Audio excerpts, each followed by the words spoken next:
12 ao 17, do versículo 12 ao 17. Filipenses capítulo 2, capítulo 3. Eu vou ler apenas o versículo 17, mas você vai deixar depois sua Bíblia aberta, para a gente ganhar tempo. O culto hoje estender um pouco, porque é um culto especial também, o Dia das Mães. Então, Filipenses capítulo 3, versículo de número 17. Bendito é Deus. Aleluia. Está escrito na palavra de Deus desse jeito. Quem achou, diga amém. Amém. Filipenses 3:17. Irmãos, sejam unidos ao meu exemplo e observem os que vivem de acordo com o padrão que lhes apresentamos. Algumas versões diz segundo o modelo que você aprendeu de mim. Outras versões diz segundo o modelo que tem recebido de mim, segundo o padrão, segundo a maneira que você tem visto em mim. Aqui o apóstolo Paulo que está falando, está escrevendo esse texto. Irmãos, sigam unidos ao meu exemplo e observem os que vivem de acordo com o padrão que lhes apresentamos. Glórias ao nome do Senhor. Glória a Deus. Eu tenho uma palavra de Deus para a sua vida hoje. Aleluias. Eu quero lhe contar um segredo. Eu quero lhe contar da parte de Deus um segredo para uma vida bem-sucedida. Deixa eu falar novamente. Vou lhe contar um segredo para uma vida bem-sucedida. Abre um parêntese. Quando eu lhe digo vida bem-sucedida, eu não estou restringindo, eu não estou apenas fazendo menção a uma vida bem-sucedida no que se diz respeito ao materialismo, ou ao ter poder, ou a obter coisas. Quando eu lhe digo uma vida bem-sucedida, eu lhe digo uma vida bem-sucedida segundo os padrões bíblicos, segundo os padrões de Deus.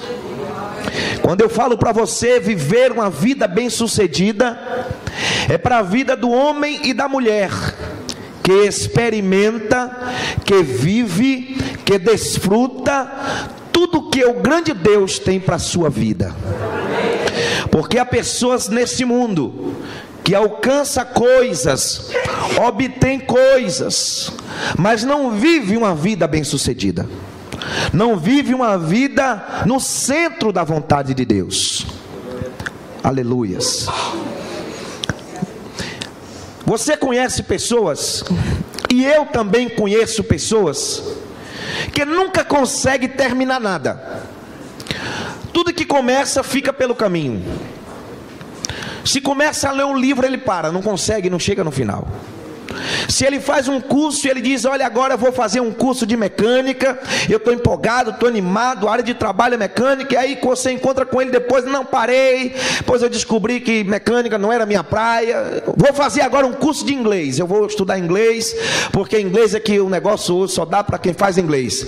Passa um tempo, você encontra a pessoa e vê que a pessoa desistiu, não, inglês não dá, eu vi que eu não tinha dom para esse negócio de falar inglês. Eu conheço pessoas que fez 7 faculdades, e quando ele chegava no começo do curso, não chegava ao meio, descobria que ele não tinha dom, nem talento, nem disposição nenhuma para aquilo. Agora pense quanto tempo foi perdido. Há pessoas até que começam bem, começam empolgados, começam animados, dispostos, mas no decorrer da caminhada essa empolgação ela vai sumindo, ela vai desaparecendo e de repente fica pelo caminho. Eu conheço também pessoas que começaram a sua vida mais ou menos, começaram a sua vida não com tanta empolgação, mas no decorrer da sua jornada, no decorrer da sua caminhada, ela foi absorvendo, foi sendo ministrada por Deus, foi sendo trabalhada por Deus e alcançou o projeto de Deus para a sua vida. Nós estamos lendo um texto de um homem que serve de exemplo para nós.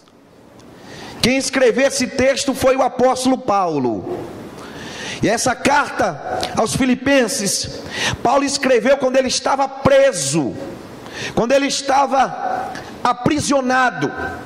E se nós fôssemos olhar com um olhar humano, se nós fôssemos olhar com um olhar natural, nós diríamos que quem escreveu esta carta seria um homem derrotado, porque ele escreveu da prisão. Mas quando você estuda de forma mais minuciosa essa carta, você vai ver que tem 17 vezes a expressão: se alegrem no Senhor, regozijem-se no Senhor, se alegrem em Deus. Você vai observar que o homem que escreveu essa carta era um homem que estava feliz e realizado na sua vida. Louvado seja o nome do Senhor. Era alguém que foi bem sucedido para aquilo que Deus tinha para a sua vida. Foi alguém que alcançou, que viveu e desfrutou de Deus na sua vida, tudo que Deus havia projetado para a sua vida. Você que está aqui, você tem vivido aquilo que Deus tem para você? Você tem identificado na sua caminhada aquilo que Deus de fato tem na sua vida? Saiba que há uma pesquisa entre nós, e que apenas 5% dos crentes, 5% dos crentes, eles conseguem viver de fato aquilo que Deus tem para a sua vida. Os outros 95% vivem perdidos. Começa e para, começa de novo, para. Não tem um alvo, não tem meta, não tem projeto, não tem propósito. Mas o escritor desse texto vai nos trazer segredos para uma vida bem sucedida. Há alguém aqui entre nós que quer de fato viver uma vida bem sucedida? Cutuca o vizinho do lado assim: me ajude a pregar para a gente, o negócio vai ficar bom aqui hoje. Você quer desfrutar o que Deus tem para você? Pergunta isso daí, em nome de Jesus, pergunta. Não faz que está perguntando não, que eu estou de olho, pergunta.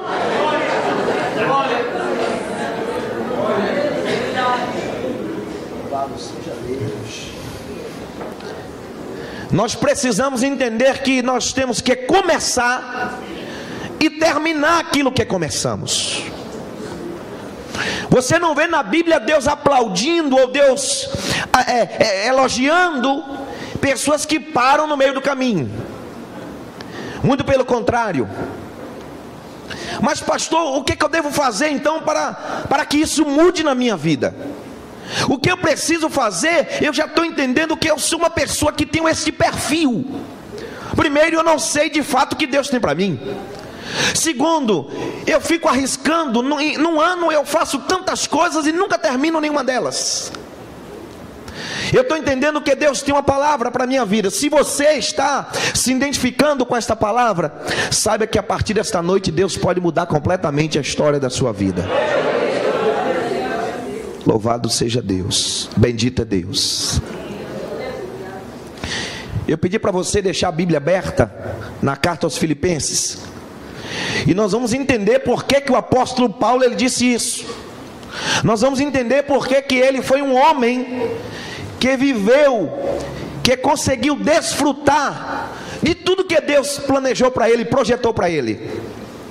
Será que você consegue identificar que Paulo foi uma pessoa bem sucedida, sim ou não? Paulo foi um homem que marcou a história do mundo, meu irmão. Paulo foi um homem que escreveu basicamente 70% do Novo Testamento. Foi a pessoa que Deus usou para escrever.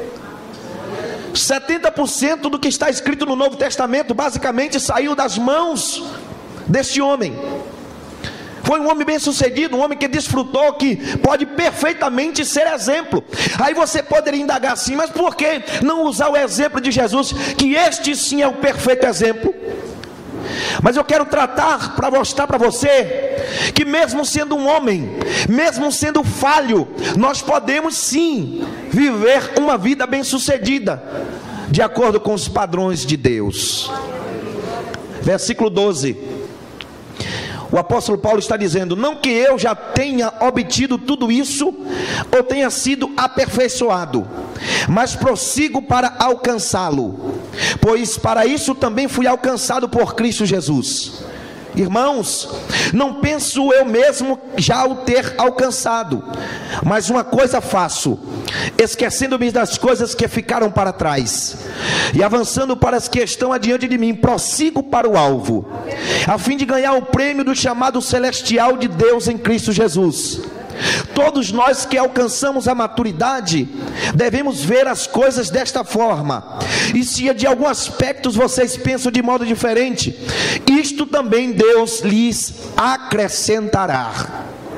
Primeiro princípio, primeiro segredo que nós vemos nesse texto, o apóstolo Paulo está falando aqui, irmão, de uma forma muito clara. Se você analisar, e o irmão Gênio falou aqui, eu sempre estou dizendo aqui neste altar, Deus, Ele é um Deus que tem segredos para o seu povo. Marcos capítulo 4, olha para mim, olha aqui, Marcos capítulo 4, versículo 1, a Bíblia diz que aproximou de Jesus uma multidão, e a multidão se aproxima e Jesus começa a contar, falar-lhe parábolas,